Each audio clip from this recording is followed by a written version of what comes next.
We went to Jerry's Grill. It's a place down off of Restaurant? Westheimer that serves Filipino food, Okay. and it is very, very good.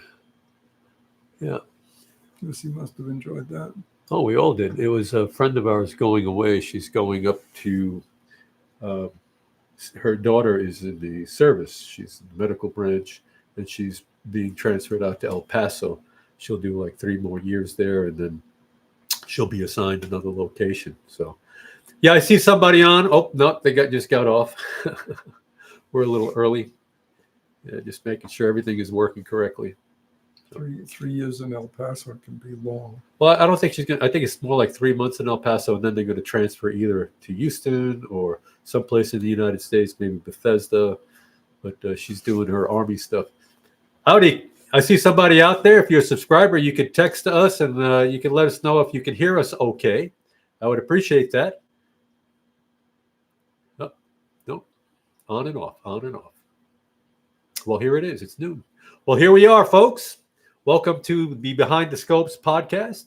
Uh, First, before we get started, I'd like to send a very happy birthday out to my beautiful and talented daughter, in case she's watching, although she's probably in school like she should be in Washington. I hope your day is great, and I hope this year is amazing and fantastic for you. Okay.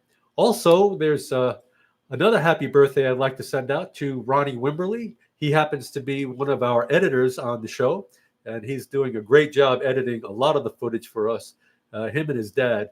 But I want to extend a wonderful birthday weekend for him and an exciting year in a good way, of course, exciting.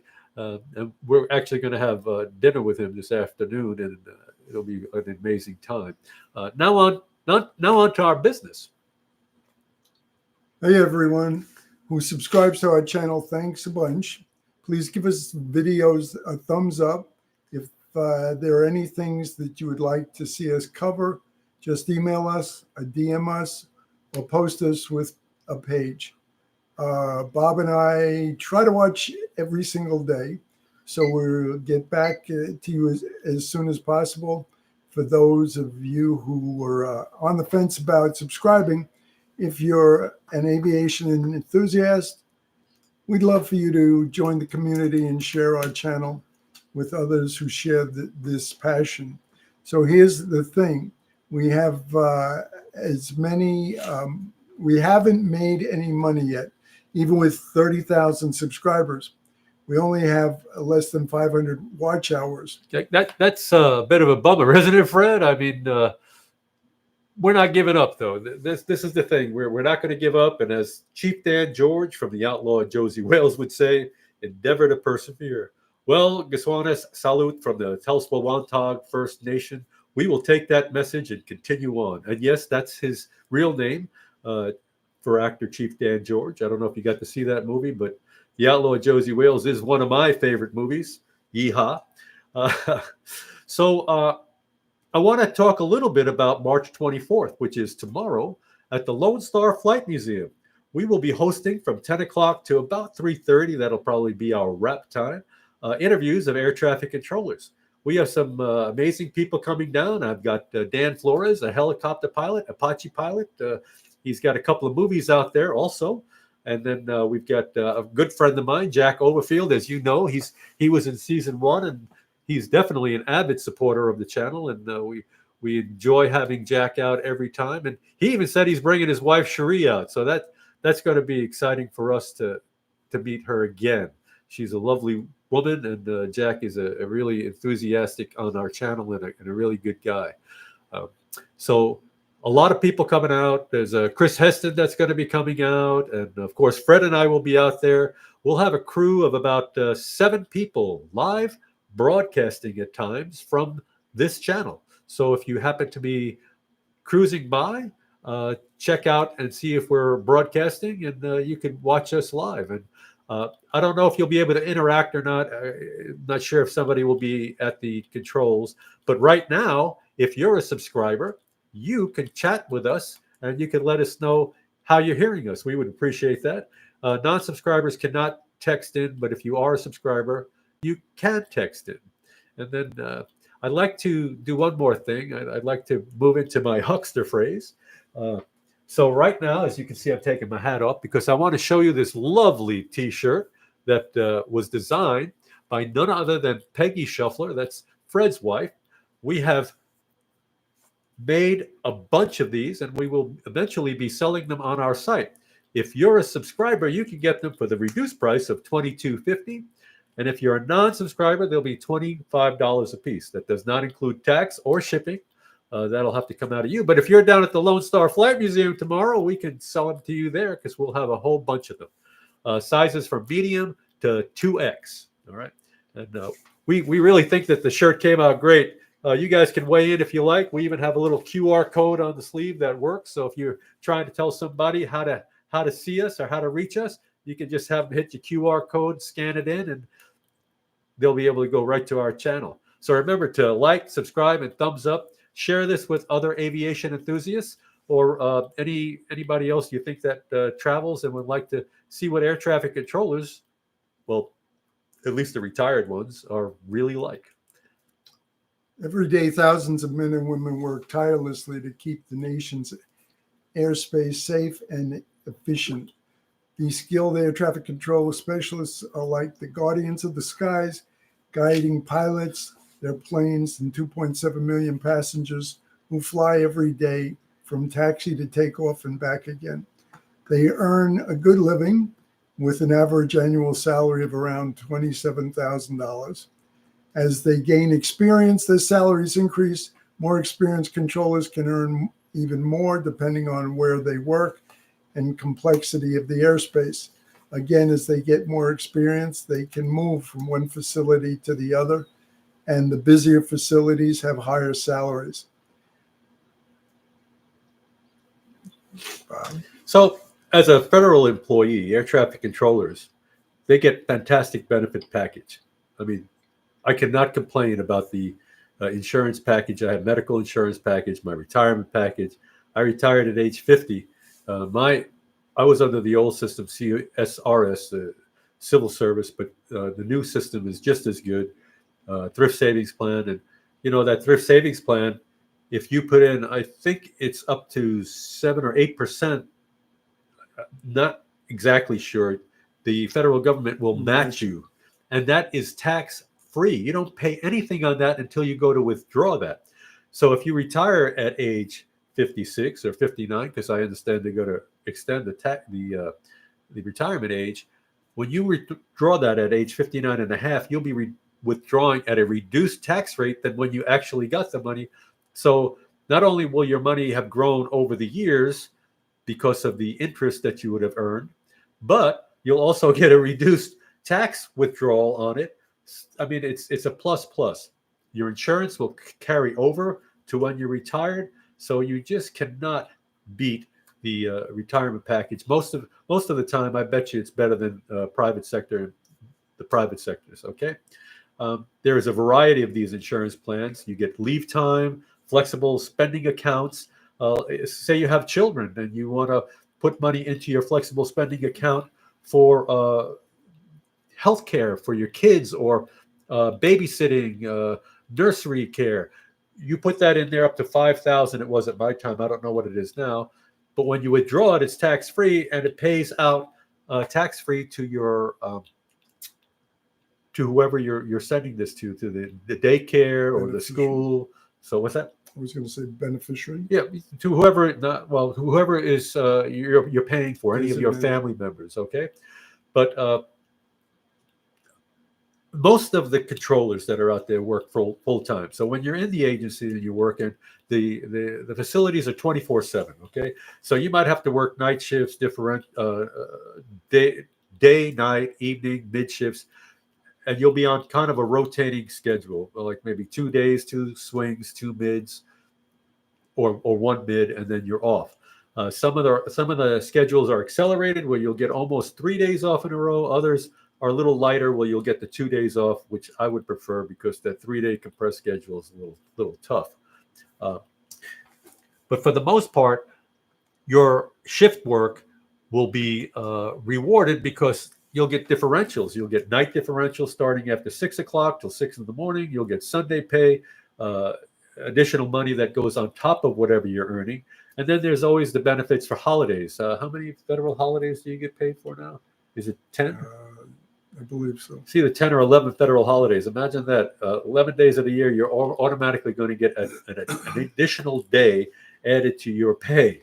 All right. So you really don't have many jobs that do that. Plus, you'll be able to add those in to your scheduled time off to enhance your days off, your vacationing days off. So one of the best things about the job that I thought, it was a very rewarding and fun job. And many of our friends in the air traffic industry say it's the best public service profession out there. So check the FAA.gov page. That's where you'll get a lot of information on how to apply and how to become an air traffic controller. Okay. Becoming an air traffic control specialist is no joke. Going to the academy in Oklahoma City is probably similar to the Marines and going to Parris Island. They put you through the ringer. They want to see what you're made of. They want to see if you have the personality that will handle that kind of pressure. The course in Oklahoma City takes 3 to 4 months. After you pass that successfully, you'll be assigned to a facility where you start training there. They have training departments, and the training runs from classroom academics to application in the lab to on-the-job training, then back into the classroom, and you're cycling back and forth any place from 3 to 5 years. Your salary is going up in that time, but you have to apply yourself. It's not going to just fall in your lap. You've got to work hard to toe the line, and you'll have instructors watching you all the time. When I used to train in New York, one of the big things they would do as you got closer to getting ready to check out, they had a wonderful 5-foot metal garbage can that they would take up behind you and slam on the ground. So while you were busy, they didn't want to see you miss a beat. They wanted to see you keep working those airplanes. Your minds had to concentrate on everything that was going on. There's lots of time for humor and joking around, but when the pressure's on, you work those planes. It's kind of like the show MASH, Wings, with moments of trauma broken up by hours of boredom. So, there's always time to joke around when the airplanes aren't there. Yeah, that's so true, Fred. Yeah. And, Fred trained at the academy, so he's got a lot of in-depth experience working with new people, even the ones that are struggling, because Fred has told me several times about some of the students that were having difficulty checking out or just grabbing the concept of the training. And through his tutelage, he was able to bring them around. And we had one on a Zoom meeting the other day that was thanking Fred once again for getting him through the system and making him the controller that he is or was. And he's now comfortably retired and enjoying all the benefits that air traffic controllers get after they retire. One of the benefits that we don't have, and the luxuries that we don't have when we're controlling aircraft, are people don't realize, the general flying public don't realize the people that control their aircraft. They don't realize who's providing the safety and what kind of passion we have for the safety of the flying public. There's nothing more dear to me than when I was working air traffic than providing a very fast, orderly flow of traffic, but keeping the safety at the highest level ever. Even as when I became a supervisor or an STMC, always weighing what the cost benefit of safety would be should we decide to do something a different way or a flow of traffic a different way. And I know Fred has experience in that department also. He, as a controller and as a supervisor, he worked many a weather day is like myself, and those weather days are exhausting because you could have a line of weather extending from the south part of Canada all the way down to Dallas, Fort Worth, and even sometimes down to San Antonio. So you're funneling all of this traffic from the East Coast and the West Coast around the horn of that traffic. You can imagine what the one sector that's just south of there is experiencing as far as workload goes. It's amazing how many airplanes are going through that sector. And even now, with the reduced altitude separation, there's more traffic that are going through those sectors. But I do understand, and you can correct me if anybody from Houston Center is out there, that now Houston Center has an ultra high, and that can handle a little bit of the additional workload that would be going around those corridors. And that scenario that I just mentioned, it happens quite often, and you can watch it whenever you're watching the weather and they're showing the National Weather Report. Check out where that line of weather is truncated on the south side, and you'll think about who's having a good day down at Houston Center at altitude, trying to get those airplanes to keep them en route. And if you happen to experience a weather delay and at your airport on the East Coast it's clear as a bell, you're probably getting that delay due to weather happening right there in South Texas or maybe Louisiana and north, where you're getting funneled to keep your ride safe. You have to remember, a pilot will not take a chance and go into those thunderstorms. The thunderstorm can really affect your flight. And as they move around to get away from that, it's our job to make sure the controller stays busy, but don't let him get buried. You have to keep it orchestrated and under control. A little side note that I remember back in the training at the academy, there was this one time where this young lady, she had fallen in love with another controller from New York while she was there. And now he goes to New York to continue his training while she's still in school. And she failed out of the system. And now I'm sitting in the office talking to her, and she is in tears. Oh, now I can't get married. You know, he'll never want to see me again. And I said to you, I don't think he fell in love with you because of the way you wear a headset. You need to call him and let him know what happened and see what he says. She came back to me about 2 hours later, so happy. She says, he wants me to come to New York. He still wants me. I said, he didn't fall in love with you because of the way you wore a headset. There you go. And I think at one point she had gotten pregnant and the first baby was named after me. Oh, Fred, always lending a helping hand. Well, anyway, that's an interesting story, Fred. But on a different note, let's think about what the FAA is going to be doing for the NTSB recommendations at DCA. And I'm sure everybody is aware of the helicopter that collided into the regional jet that was on final at Washington Dulles Airport. I know we briefly touched on them last week, but this week we will, if you guys want to weigh in on the channel for public chat, we'll go a little bit further in depth. So one of the recommendations was permanently restricting non-essential helicopter operations around DCA and eliminating helicopter and fixed wing mixed traffic. In other words, you got a 100-knot helicopter and a 150 to 125 knot single engine prop, or you have a turbojet that can't fly any slower than 180 knots, sequencing them. So there are complications there. You could be going over the top with this one. This one could be in the wake of the helicopter.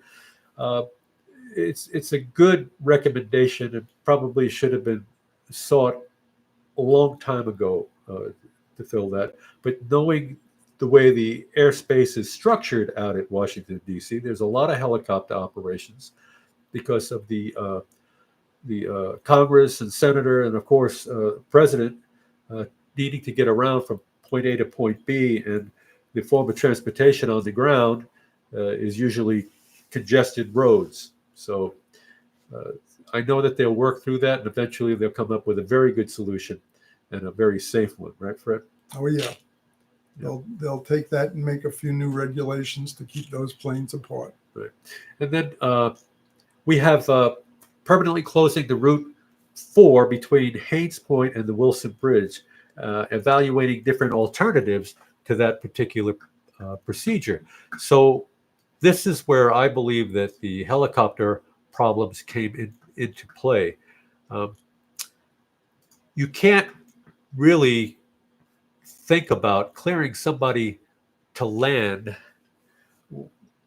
because when somebody else is in a corridor, because when you land, you have, once you're cleared, you have from the bottom of your aircraft all the way down to the ground to get to the runway, sans any restrictions that are already in play on the map or on your approach procedures, right?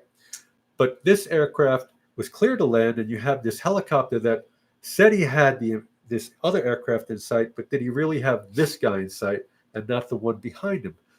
We don't really know all the facts of that, but in any case, when targets are merging, there should be some obligation mentally, if not morally, to provide at least a suggested immediate turn or climb or route to say, hey, there is a problem. And the FAA, we have phraseology that directly reveals that. You know, we have a traffic alert, suggest you turn left, heading such and such immediately.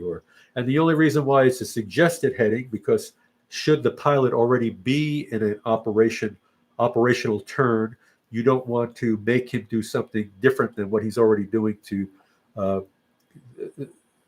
avoid the conflict. But should he not be, it'll be an immediate awareness that something is happening. ATC is trying to get me into a safer position so he can or she can take action and apply what ATC is giving them for instructions to maintain safety.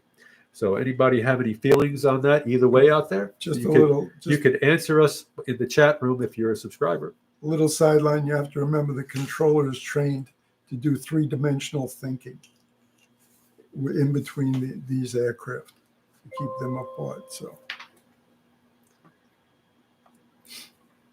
all right. Well, we'll move on to the next one. If a helicopter has to fly through airspace on an urgent mission, such as life-saving medical or priority law enforcement, well, let's say it's presidential transport, okay?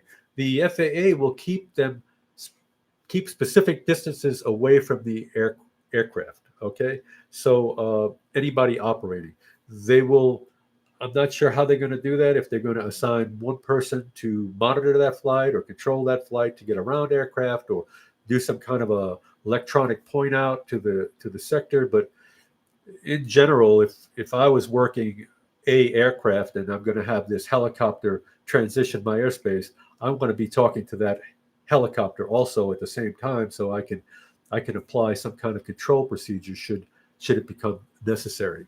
So we'll keep an eye on how that operation is going to be dealt with. Then prohibiting the simultaneous use of runways. Boy, have I got congestion today. We're going to be prohibiting the simultaneous use of runway 15, 33, and 44 and 22 when helicopters are conducting the emergency procedures near DCA, which is probably a good idea. That way, nobody is running across the final approach course of another aircraft while you're clearing somebody to land on those runways. And then limiting the use of visual separation to certain Coast Guard, Marine, and Park Police helicopter operations outside of the restricted airspace. Okay, and of course the FAA is going to continually closely support the NTSB led investigation and take action as necessary to ensure the public safety. So I'm happy with what they're coming up with, but there are some other ideas that we've been kicking around, and I think I'll save that for a later date. Okay, maybe tomorrow when we have our interviews at Ellington's Lone Star Flight Museum. Maybe that'll come up and be addressed by some people. But I would like to see something more in line with the training and then the evaluation, especially for newer controllers. Now, I'm not taking anything away from newer controllers about their passion and their safety, but I would like to say their toolbox is definitely not as full as a full performance level that has been working for, say, 5 or 6 years. you really, and correct me if I'm wrong, you really don't start learning how to control airplanes until they cut the cord on you and you're out there on your own working traffic. Believe me, the first year and a half, you're not anything but by the book and uber safety. There is nothing rote about what you do. Everything is meticulously planned out in your head. You will learn how to have plan A, plan B, plan C, plan D, everything in your mind before you even issue a control instruction. And those things will come to you that fast. Before you even open your mouth, you will have already established those plans on how to get out of something before you put yourself into something. Is that not right, Fred? Experience is the best teacher, that's for sure. Yeah, definitely. Well, I don't see anybody chiming into the chat room except Baby Freddie. And then remember, Jack, what is that all about? Are you still there, Jack? Oh, Fred is smiling. Do you know Fred? Jack loves me, I know. What is that about? You want to elaborate? Well, he's always... Oh, wait a minute. He's got something here. He says 7110.65 requires that both aircraft be told by ATC if radar indicates targets were moving. And that is excellent point, Jack. I don't really think there's anything new in the 65. I think you can blow the dust off of that because it's well instructed in our students, our trainees, as we're processing them along the road to FPL. So thank you for reminding me that. And a great quote out of the Air Traffic Controller's Bible, the 7110.65. So if anybody out there wants to learn where controllers get their phraseology and how they learn separation minima, that is a great book, 7110.65. And I think it's Bravo is the new latest change iteration. So that is a very valid point, Jack. It does raise situational awareness for both pilots. Yep. And they have to acknowledge that. And I'm right. It is 7110.65 Bravo. My authority on the 0.65 has just reassured me of that. Thank you. So anybody out there have any questions for us before we go any further or we sign off, one or the other? And remember, these are our T-shirts designed by Fred's wonderful and lovely wife, Peggy, and we thank her for that. They are well designed, and these are 100% cotton, 100% cotton, and they feel good. We have them in medium, large, extra large, and 2XL.